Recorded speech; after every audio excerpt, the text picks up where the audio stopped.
Peraturan adalah hukum yang in abstracto atau general norm yang sifatnya mengikat umum atau berlaku umum dan tugasnya adalah mengatur hal-hal yang bersifat umum atau general. Secara teoritik, istilah perundang-undangan, legislation, wetgeving atau Gesetzgebung mempunyai dua pengertian, yaitu yang pertama, merupakan perundang-undangan proses pembentukan atau proses membentuk peraturan-peraturan negara, baik di tingkat pusat maupun di tingkat daerah.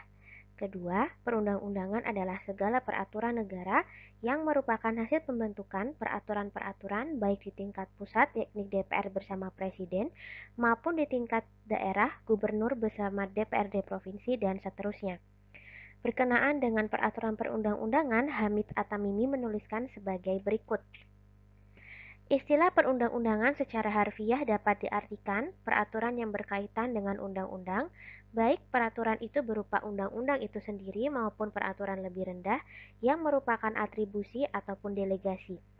Atas dasar atribusi dan delegasi perundang-undangan, maka yang tergolong peraturan perundang-undangan di negara kita ialah undang-undang dan peraturan perundangan yang lebih rendah seperti peraturan pemerintah, keputusan presiden, keputusan menteri, keputusan kepala lembaga, keputusan Direktur Jenderal Peraturan Daerah Tingkat 1, keputusan Gubernur selaku Kepala Daerah, Peraturan Daerah Tingkat 2, keputusan Bupati atau Wali Kota selaku Kepala Daerah, dan seterusnya.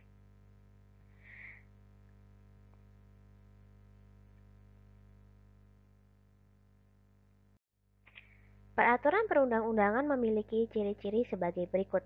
Yang pertama, bersifat umum dan komprehensif, dengan demikian merupakan kebalikan dari sifat-sifat khusus dan terbatas. Yang kedua, bersifat universal, diciptakan untuk menghadapi peristiwa-peristiwa yang akan datang dan yang belum jelas bentuk konkretnya. Karena itu tidak dapat dirumuskan untuk mengatasi peristiwa-peristiwa tertentu saja. Yang ketiga, memiliki kekuatan untuk mengoreksi dan memperbaiki diri bagi suatu peraturan untuk mencantumkan klausul yang memuat kemungkinan dilakukannya peninjauan kembali. Ada sebuah pasal, yakni pasal 1 angka 2 dalam Undang-Undang 586 tentang Peradilan Tata Usaha Negara nomor 5 tahun 86 yang menyatakan bahwa peraturan perundang-undangan adalah semua peraturan yang bersifat mengikat secara umum dan seterusnya. Lebih lanjut di pasal 1 angka 2 Undang-Undang 12 tahun 2011 menyatakan peraturan perundang-undangan adalah peraturan tertulis yang memuat norma hukum yang mengikat secara umum dan seterusnya. Peraturan perundang-undangan bersifat mengikat umum. Disebut juga istilah undang-undang dalam arti material, yaitu semua hukum yang tertulis dari pemerintah yang mengikat umum. Berdasarkan kualifikasi norma hukum di atas, peraturan perundang-undangan itu bersifat umum abstrak. Perkataan umum abstrak dicirikan oleh unsur-unsur berikut. Yang pertama, waktu, tidak hanya berlaku pada saat tertentu. Yang kedua, tempat, tidak hanya berlaku pada tempat tertentu. Yang ketiga, orang, tidak hanya berlaku pada orang tertentu. Dan yang keempat, fakta hukum, tidak hanya ditujukan pada fakta hukum tertentu, tetapi juga untuk berbagai fakta hukum yang dapat berulang-ulang. Dengan kata lain, untuk perbuatan yang dapat berlaku berulang-ulang. Ciri-ciri yang disebutkan Ten Berge yang sudah saya sebutkan hampir senada dengan penelitian dari Komisi Wetgeving yang akan saya jelaskan di slide selanjutnya. The Komisi Wetgeving menyatakan peraturan yang mengikat umum haruslah suatu peraturan yang memiliki sifat umum. Peraturan yang hanya berlaku untuk peristiwa konkret atau yang ditujukan pada orang-orang satu persatu tidak memenuhi syarat sebagai peraturan perundang-undangan. Yang lahir atas dasar sudut pandang penilaian lebih lanjut disebutkan sebagai berikut. Keumuman atau peraturan perundang-undangan dalam konteks ini berkenaan dengan wilayah di mana peraturan itu berlaku. Tipe ideal suatu peraturan perundang-undangan yang mengikat umum tidak hanya berlaku pada tempat tertentu, tapi pada lingkungan yang luas atau di mana-mana. Keumuman peraturan ini berkaitan pula dengan waktu di mana peraturan itu berlaku. Tipe ideal peraturan perundang-undangan tidak hanya berlaku untuk waktu tertentu, tetapi untuk masa yang lebih panjang atau berlaku untuk waktu yang tidak tentu. Selanjutnya, peraturan adalah umum untuk setiap orang. Tipe ideal peraturan perundang-undangan tidak hanya untuk subjek hukum tertentu, tetapi pada kelompok yang lebih besar atau pada setiap orang. Sifat umum tampak pula pada berulang-ulangnya penerapan peraturan. Tipe ideal peraturan tidak hanya ditetapkan pada satu situasi khusus, tetapi pada sejumlah keadaan yang tidak tertentu. Dalam negara kesejahteraan atau welfare state, tugas pemerintah tidak hanya terbatas untuk melaksanakan undang-undang yang telah dibuat oleh lembaga legislatif, tetapi pemerintah dibebani kewajiban untuk menyelenggarakan kepentingan umum atau bestur zorak untuk mengupayakan kesejahteraan sosial, yang dalam menyelenggarakan kewajiban itu pemerintah diberi kewenangan untuk turut campur tangan dalam kehidupan masyarakat dalam batas-batas yang diperkenankan oleh hukum. Bersamaan dengan kewenangan itu, pemerintah juga diberikan kewenangan untuk membuat dan menggunakan peraturan perundang-undangan. Dengan kata lain, pemerintah memiliki kewenangan dalam bidang legislasi. Kewenangan legislasi ini diberikan pemerintah berdasarkan paham pemisahan kekuasaan. Montesquieu menyebutkan ada trias politika. Penyebutan Montesquieu akan saya tuliskan di slide terakhir. Kewenangan ini menjelaskan konsep demikian. Khusus yang berkenaan dengan eksekutif hanya sebagai pelaksana undang-undang. Namun seiring dengan perkembangan tugasnya bukan berarti kehilangan relevansinya, tetapi dalam praktik menimbulkan banyak kendala. Meskipun ada yang menyatakan bahwa organ legislatif merupakan organ utama pembuat undang-undang dan eksekutif merupakan organ untuk pelaksana undang-undang, namun pada perkembangannya organ eksekutif juga merupakan organ sekunder dalam pembuatan peraturan perundang-undangan. Dari segi jumlah, sebagian besar peraturan perundang-undangan dibentuk oleh legislatif bersama eksekutif. Berbagai peraturan perundang-undangan dalam ketentuan-ketentuan ini juga dibuat oleh eksekutif bersama perangkatnya. Organ legislatif tidak hanya memiliki instrumen pelaksana, waktu dan sumber daya yang memadai untuk merumuskan sendiri secara detail bagaimana hal-hal yang berkenaan dengan undang-undang, makanya diserahkan juga pada organ eksekutif. Meskipun sebagian besar peraturan perundang-undangan itu dibentuk oleh organ legislatif bersama eksekutif, bukan berarti eksistensi lembaga legislatif sendiri dalam suatu negara hukum menjadi tidak perlu. Karena itu sangat bijaksana bila dikatakan secara realistik untuk mengatakan bahwa pemerintah membuat hukum harus lebih dulu tunduk pada persetujuan parlemen. Hal itu dikarenakan kewenangan legislasi bagi pemerintah atau organ eksekutif itu pada dasarnya berasal dari undang-undang sesuai dengan asas legalitas yang berarti harus berdasarkan persetujuan parlemen.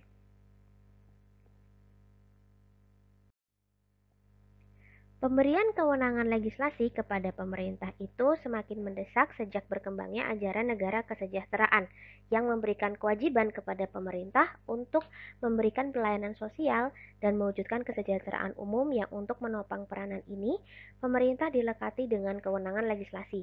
Artinya tidak mungkin meniadakan kewenangan legislasi bagi pemerintah.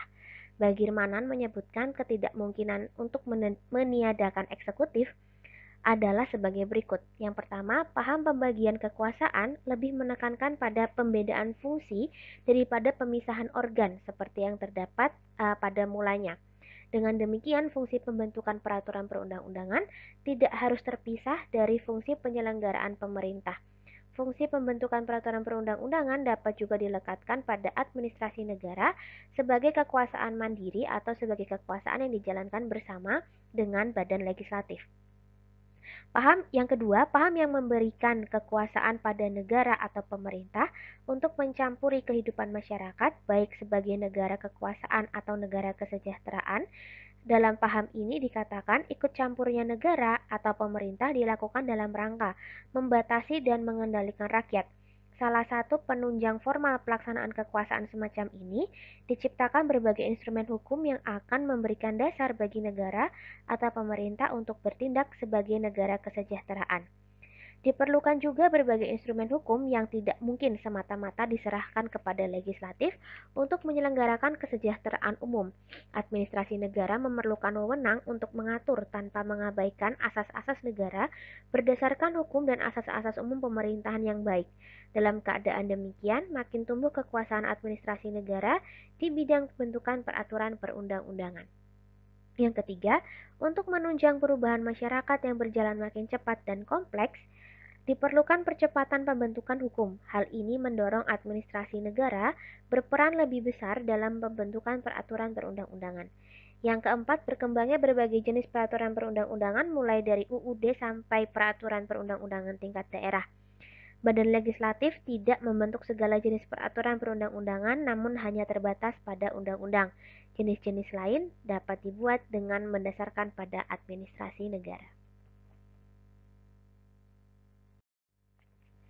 Di samping itu, terdapat alasan lain diberikannya kewenangan legislasi bagi pemerintah yaitu berkenaan dengan sifat dari norma HTN dan HAN, yakni bersifat umum abstrak. Ketika menghadapi peristiwa, instrumen yuridis yang bersifat konkret individual, maka norma yang bersifat umum abstrak membutuhkan instrumen yuridis tersebut. Oleh karena itu, dalam keputusan HAN terdapat istilah langkah mundur pembuat undang-undang.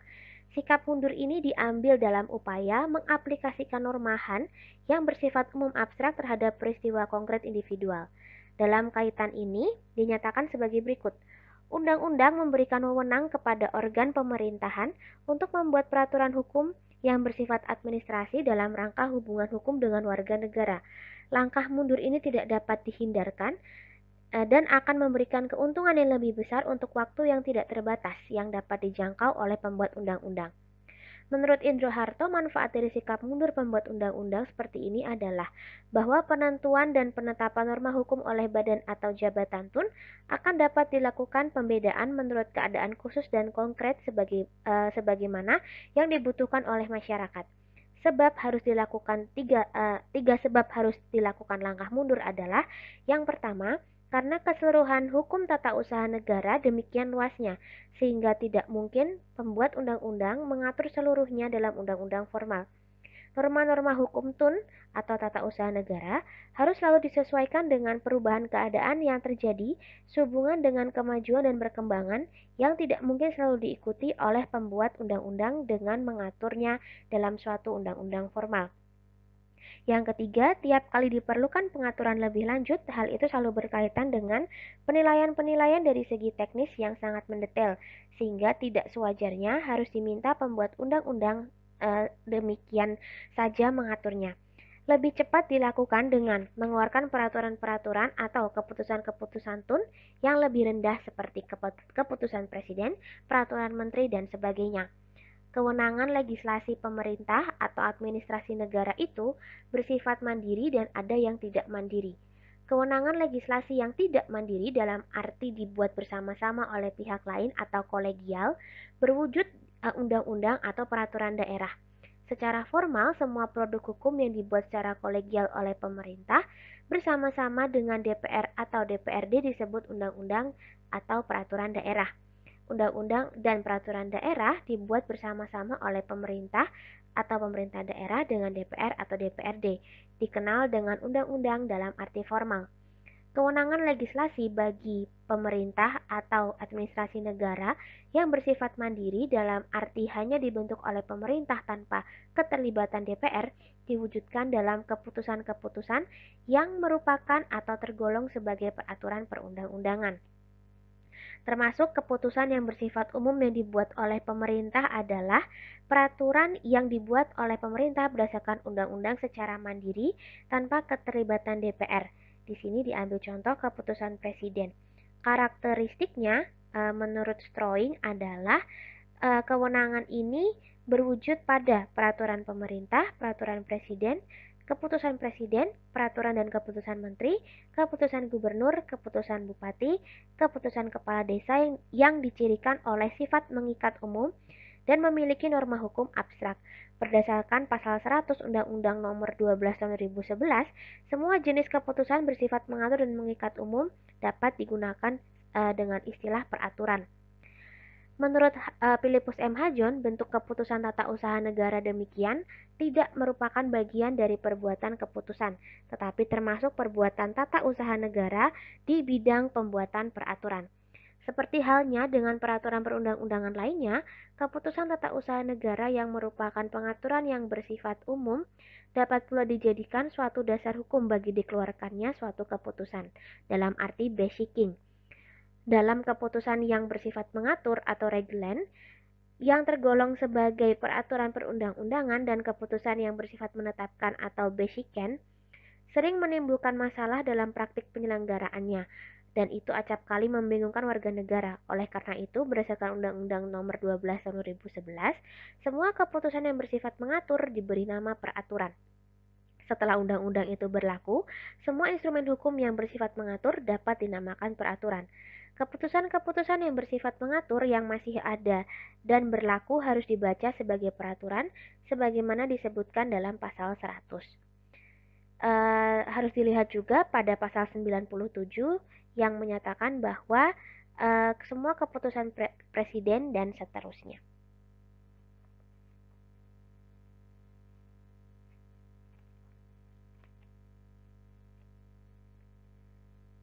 Masih dari Philippus M. Hajon, beliau menyatakan bahwa kewenangan bebas itu terbagi dalam dua kategori, yaitu kebebasan kebijaksanaan dan kebebasan penilaian. Ada kebebasan kebijaksanaan, yakni diskresi dalam arti sempit bila peraturan perundang-undangan memberikan wewenang tertentu kepada organ pemerintahan, sedangkan organ tersebut bebas untuk tidak menggunakannya, meskipun syarat-syarat bagi penggunanya secara sah dipenuhi.